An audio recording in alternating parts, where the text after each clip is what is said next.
Welcome to the Digital Identity Digest, the audio companion to the blog at Spherical Cow Consulting. I'm Heather Flanagan, and every week I break down interesting topics in the field of digital identity, from credentials and standards to browser weirdness and policy twists. If you work with digital identity but don't have time to follow every specification or hype cycle, you're in the right place. Let's get into it. So I promised to talk a little bit more about what's actually happening in different working groups and whatnot, especially for those people who aren't participating for whatever reason. So this episode is about what's happening inside the OpenID Foundation's DCP Working Group, basically what they're shipping, what's kind of stalled, and why it all matters.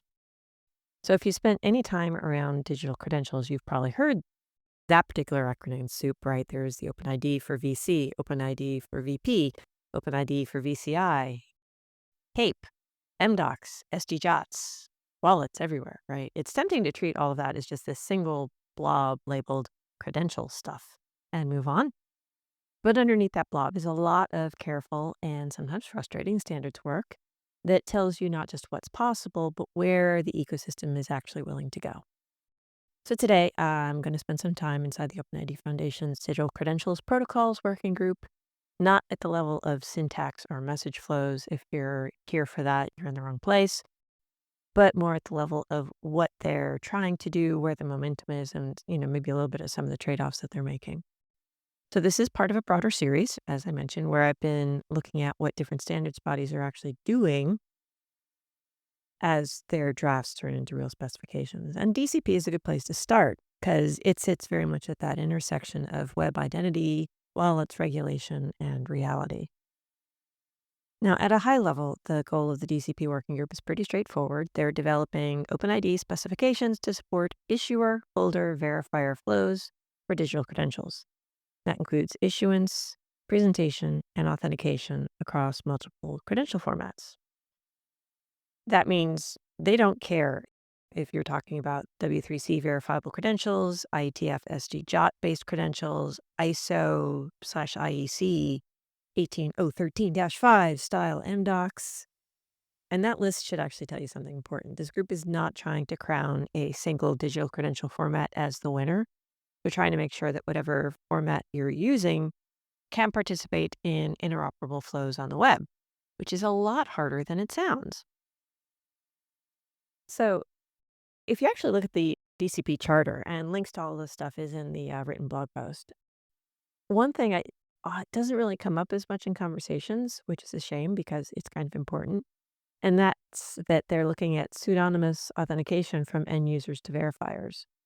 And that's an important signal that DCP isn't just about moving the credential data from point A to point B. It's about allowing a verifier to authenticate a user without forcing an interaction to collapse into a long-lived account or a globally stable identifier. So this work is, I feel like it's trying to avoid recreating login, but with a wallet. And that architectural choice shows up everywhere in the specifications and explains why some design decisions feel fairly conservative, even a little bit stubborn to implementers who want faster shortcuts. So what's actually been done as in completed? There are two core specifications that are final and published as 1.0.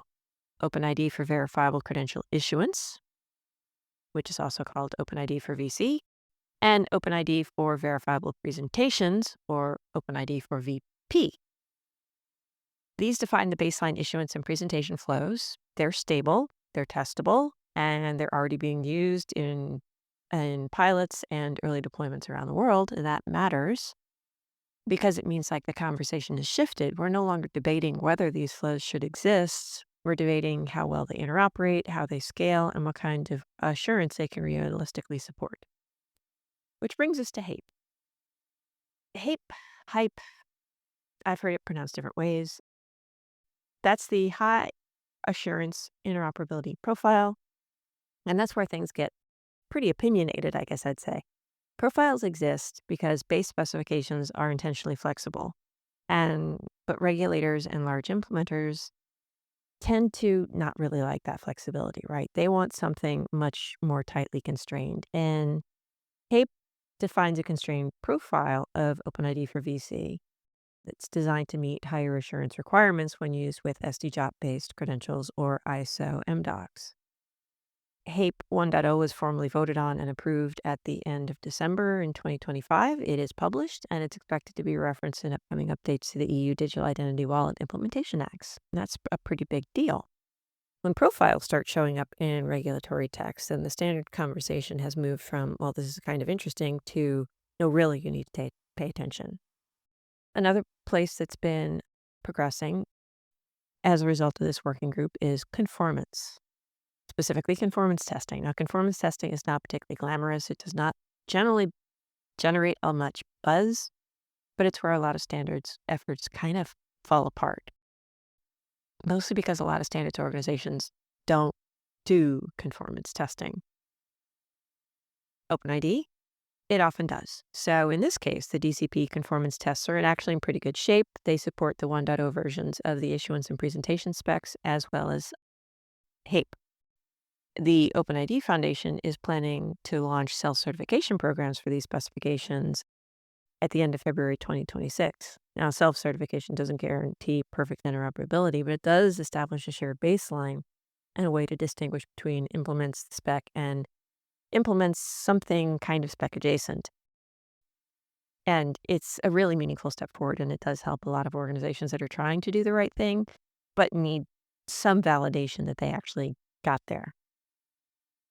So that's work that's actually been published. There is a stable reference to point to. Now let's talk about some of the drafts. And this is a little bit more even. First, we're going to talk about the BLE work. So there's a draft specification for OpenID for verifiable presentations over Bluetooth Low Energy, BLE. It's often cited when people ask about in-person or proximity use cases, and on paper it fills a pretty obvious gap. But in practice, it's actually been largely dormant. Since it was adopted several years ago, it hasn't really received sustained attention from the working group. Now, there is at least one notable deployment, and that's MOSIP. You can learn more about MOSIP online. They have a BLE-based flow in production. Beyond that, there hasn't really been much uptake or iteration on it. Now, let's be clear. That does not mean that the work was a mistake. It just means it's kind of been overtaken by events. The current thinking is that the joint work between the OpenID DCP Working Group and the ISO Working Group 10, particularly around ISO's 18013-5 Annex C, will result in better, more coherent protocols for proximity and device-to-device interactions. And that's cool, right? In standards land, that's a fairly reasonable outcome. Work doesn't always advance in a very straight line. Sometimes it exists as something you might come back to if interest resurfaces. Now, that same level of there was some interest, but it wasn't persistent, it was also true for another area in the DCP Working Group, and that's for the Security and Trust Draft. Now, that document describes a trust architecture for the OpenID for verifiable credentials family. It lays out security requirements for ecosystem components and provides an informal security analysis of the protocols. But it's not receiving much active attention right now, and I think the GitHub repository, the most recent thing, was from about 2 years ago. But the draft exists. It's thoughtful, largely dormant, waiting for sufficient time and interest to justify pushing it forward, which I think is a little unfortunate, but it's not surprising. Documents like this tend to force hard conversations, and they do require people to agree on certain assumptions, threat models, trust anchors, and governance expectations. Which is a little bit dry, but it's very serious work. And historically, I think these documents actually age a little bit better than the base specifications in some way because they're working at a different level that doesn't change as much. So even when they stall, they are capturing some of the reasoning behind design decisions, and they give future contributors a place to restart the conversation when the ecosystem is ready for it. Now, one of the more interesting things under development right now, in association with the DCP Working Group, isn't actually a document at all, or at least it isn't yet, and that's the joint discussions between the DCP Working Group and what's commonly referred to as ISO Working Group 10. Actually, the acronym is much longer than that, but let's just go with Working Group 10. The question on the table is whether and how to harmonize OpenID for verifiable credentials flows with what's in the ISO 18013-5 Annex C specifications. The problem here is both those specifications came at more or less the same place from different directions, and so they do things just differently enough that people who are trying to deploy things have to actually deploy dual stacks, and that's very, very frustrating. So having the ecosystem trying to support different web-based flows, proximity interactions, and regulated assurance requirements all at one time is not easy. I mean, this is an example of fragmentation that's not actually helping anybody, especially the implementers who are already juggling multiple standards tracks. Now, that said, harmonization work is pretty slow. It's very political, and it often produces fewer artifacts than people expect. And in this case, I just got off a call 20 minutes ago about where and how that work will even happen in a way that people are willing to support. It's as political as it is anything else. But it is actually also a pretty clear signal that the technology has moved out of the lab and it's into the real world where the standards architects are getting real pushback as to you need to make this easier. So why does the DCP working group matter even if you're tired of credential debates? Well, because it's one of the few places where the ecosystem is trying deliberately to support multiple credential formats, multiple assurance levels, and multiple deployment models without forcing everyone into a single architectural mold. It's pretty messy, but it is also fairly realistic. If you're building wallets, issuing credentials, verifying presentations, or trying to understand what regulators are likely to reference next, this is one of the rooms where those decisions are being shaped. And if nothing else, it's a reminder that the hardest part of digital credentials is not actually like cryptography.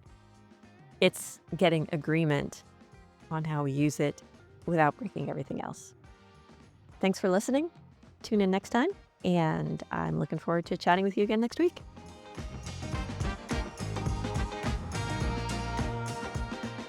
And that's it for this week's episode of the Digital Identity Digest. If it helps make things a little clearer, or at least a little more interesting, share it with a friend or colleague and connect with me on LinkedIn at HL Flanagan. And if you enjoyed the show, do be sure to subscribe and leave me a rating and review on Apple Podcasts or wherever you listen to podcasts. You can also find the written full post at sphericalcowconsulting.com. Now stay curious, stay engaged, and let's get these conversations going.